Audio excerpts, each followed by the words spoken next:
What is going on, my fellow Division 2 agents? Welcome back to the channel. It's D Werewolf Gaming back with another Division 2 video. Alright guys, I know it's been a while since I put out a video, but honestly guys, I've just been playing and forming the new seasonal journey track, guys, the one with the extended track, basically the stretch goals.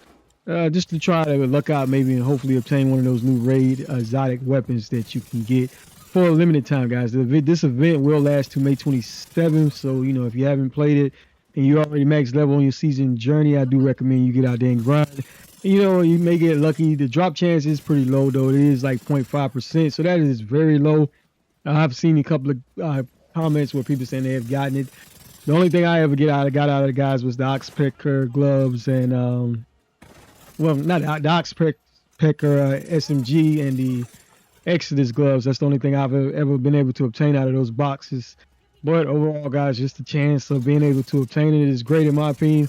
You know, so with that being said, the build I'm going to showcase today, guys, this is a very fun build. Has great survivability, and as you can see in the gameplay, guys, I am playing on master difficulty, and it does pretty good damage as well. This build is a build that I've used in the past, guys. I've showed it to you before. I did tweak it a little bit for this particular gameplay here, and you know, with these builds, you know, you always play them the way whichever way you prefer. There are always multiple ways to put these builds together. And with that being said, guys, I wanted to use something a little different other than using the Striker or the Heartbreaker set. You know, that's one of those are two of the most powerful gear sets in this game, in my opinion. But I wanted to show you a build that can give you great survivability, guys. This build has a lot of armor regen, and as you see in the gameplay, it can dish out amazing damage as well. The only issue I've had with this build, guys, is for some reason, like you say, basically whenever you get to those hunters, those guys keep spamming their disruption ability, which isn't fun in my opinion, guys. It's really, you know, for them to be able to keep doing that over and over. On top of that, you're taking on 4 of them. That, you know, in my opinion, that part sucks. And basically, it kind of forces you to, you know, keep your distance away from them. You can't even basically use your skills. You know, overall, my goal eventually is to kind of put together a disruption build, maybe to kind of counter that. But as of right now, you know, one of the biggest issues I have been having is that the moment my shield pops or breaks, it you know, those guys, they instantly take out all my armor, and you know, I'm running a good bit of armor as well. It instantly takes out all of my armor and basically instantly kills me. So that's the issue I'm having right now. So let's go with this build real quick that I am using. All right, guys, so the Chameleon, this assault rifle is great, but the inscription read, the Chameleon is covered in a light refracting technology designed by a DARPA research team. The core stats, as you see, 92.92K with RPM 900 with 50 in the magazine. All right, the optimal range is pretty low on this gun, guys. It's only at 20. I do have a weapon expertise of 20%, with the core attributes being fully maxed out, with the third one being 10% damage to target out of cover. All right, guys, the talent on this gun is what really makes it stand out. It's called adaptive instincts, and hitting 30 headshots grants plus 20% critical hit chance and 50% critical hit damage for 45 seconds. Hitting 65 body shots grants plus 90% weapon damage for 45 seconds, and hitting 20 leg shots grants plus 150% reload speed for 45 seconds. And the mods that come on in is critical hit chance 15% plus 20 rounds with 20% accuracy and a 10% stability mod. All right, your secondary didn't really matter, guys. I did have the rock and roll shotgun equipped, but like I said, use whichever you prefer. As you can see, it is fully maxed out with a weapon expertise of 20%. The core attributes being fully maxed out as well, guys, with 10% damage to target out of cover as the third attribute. All right, the talent on this gun is called Perfectly Extra, and it basically boosts your magazine capacity by 50%. So that's great, guys. A bigger magazine, be able to dish out more damage. The mods, I do have a critical hit damage of 10% and a critical hit chance of 5%. Now, your sidearm, guys, didn't really matter. Use whichever you prefer. And for this particular setup, guys, I am using the Night Watcher mask, and it is part of the Gila Guard brand set. And guys, when you have on all 3 pieces, you get 5% bonus armor plus 60% health with 2% armor regen. The core attributes I do have on this mask, guys, is armor core fully maxed out, with the middle attribute being 100% scanner post haste with a critical hit damage mod and a 6% critical hit chance attribute as well. Now, I will give you another alternative if you don't have this, guys, but overall it works great for this particular gameplay. And I did have the chest piece on as well, guys. As you can see, with the armor core with the middle attributes being max health, armor regen, and 12% critical hit damage. Now, the talent I do have on it is a bill rate, and basically critical hits increase total weapon damage by 1% for 10 seconds. This stacks up to 20 times, so that's 20% increase in weapon damage whenever you have all those stacks. All right, and if you didn't have this chess piece, guys, another chess piece that would have worked great with this particular build here is the point man, guys. This is great whenever you're playing in a team because mainly because of the talent, but it is also part of the Gilligar set as well. And the talent is called Perfect Vanguard. Deploying this shield makes it invulnerable for 5 seconds and grants 50% of your armor as bonus armor to all other allies for 20 seconds. This does have a 25-second cooldown, guys, but this is great for team synergy to give your team a little bit more survivability whenever you're tackling this particular type of content. And I did go with the horse. That's the third piece of the Gilligar set. As you can see, I did have an armor core with the attributes being critical hit chance and critical hit damage. All right, for the knee pads, guys, did go with the furnace group for the 10% assault rifle damage. And the core, I did have weapon damage core with attributes being out of critical hit chance and critical hit damage of 12%. For the gloves, guys, did go with one-piece Bellstone Armory for the 1% armor regen. And on it, I did have a core attribute of armor core or 170k with the attributes being critical hit chance, critical hit damage. And the backpack is the momentum, guys. Great for any type of gameplay, solo or even in groups. You get all 3 cores, which is great. It was just amazing, guys. On top of that, you get these trophies that fall on the ground whenever you kill an enemy, guys. And whenever you pick up those trophies, you're getting short and long-term buffs based on the number of cores that you have on, whether it being red or blue.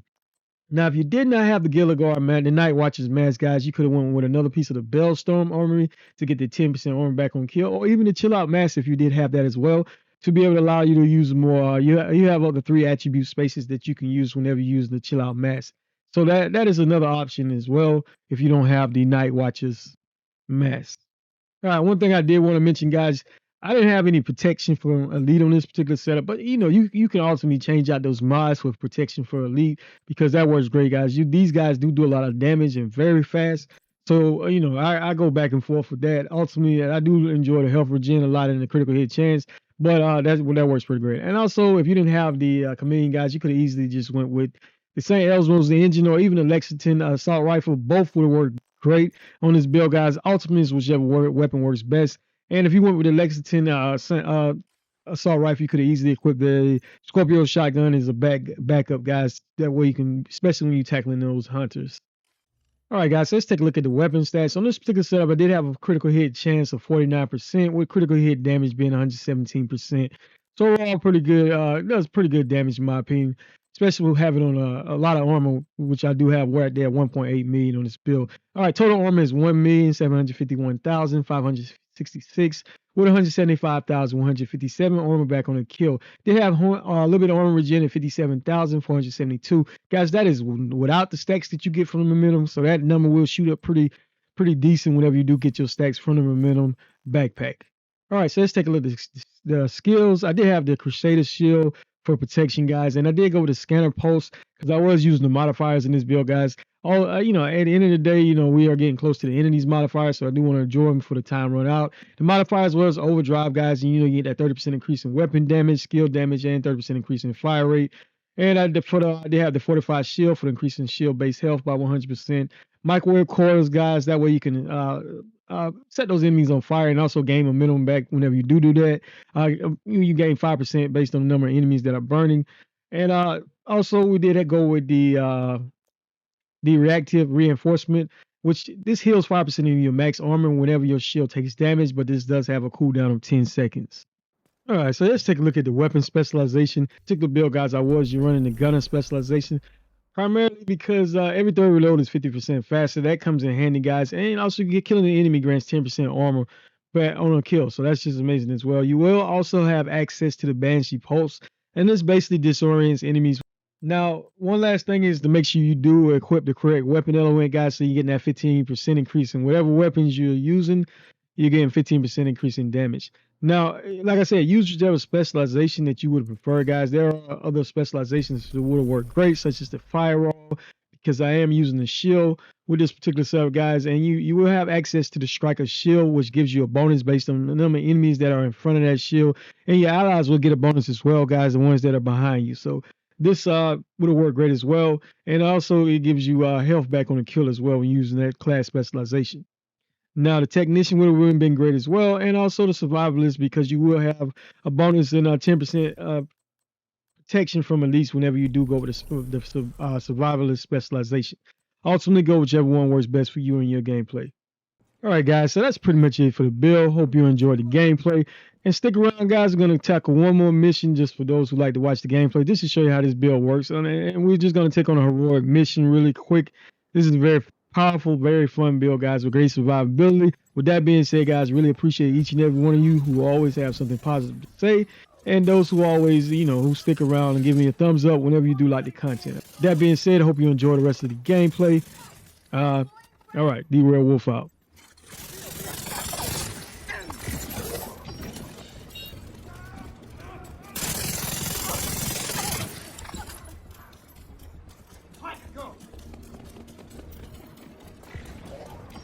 Easy down!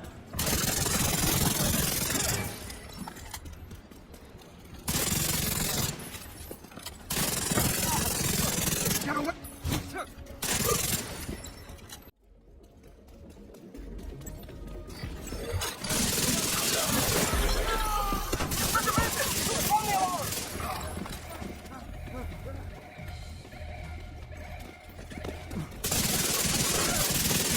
Let's kill you!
Heads up. I'm seeing hostile movement.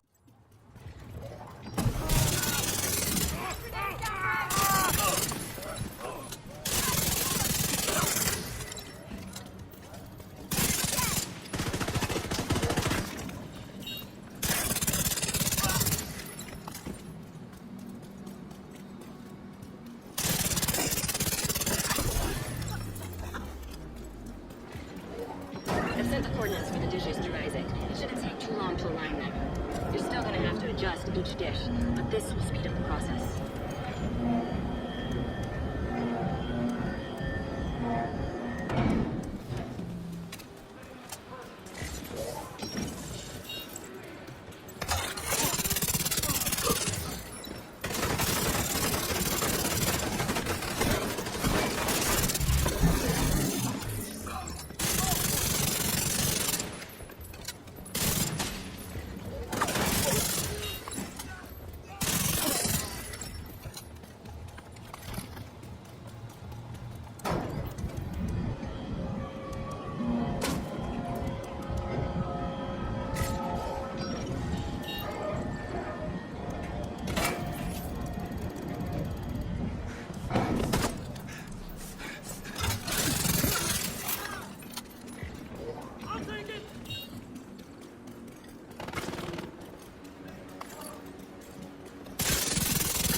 Satellites aligned and clear for transmission. Signal is insufficient. So far, so good. Now we just gotta find a transmitter to boost the signal. Great spot for a turret.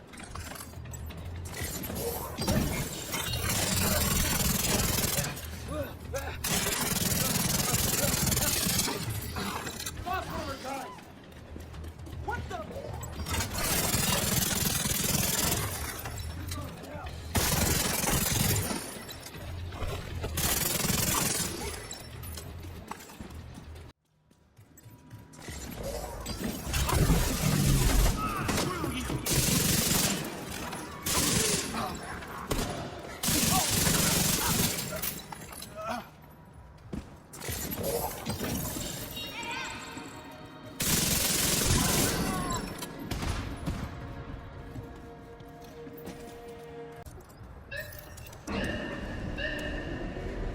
That's it. You should be able to extract the radio once it's docked.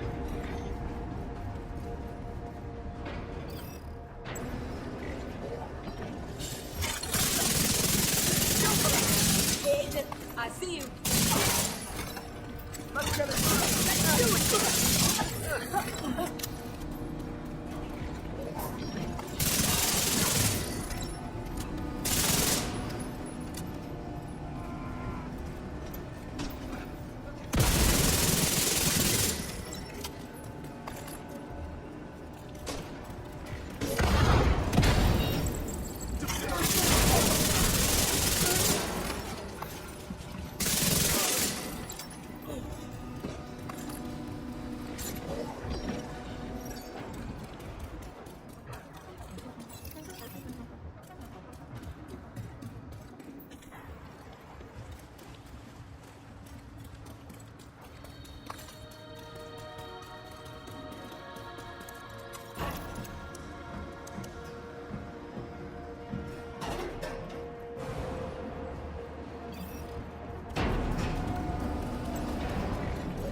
All right.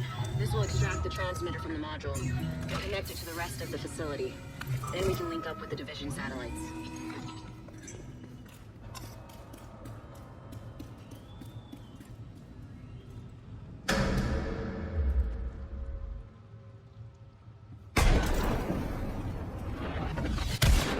Agent, you all right? Sounds like you've got company.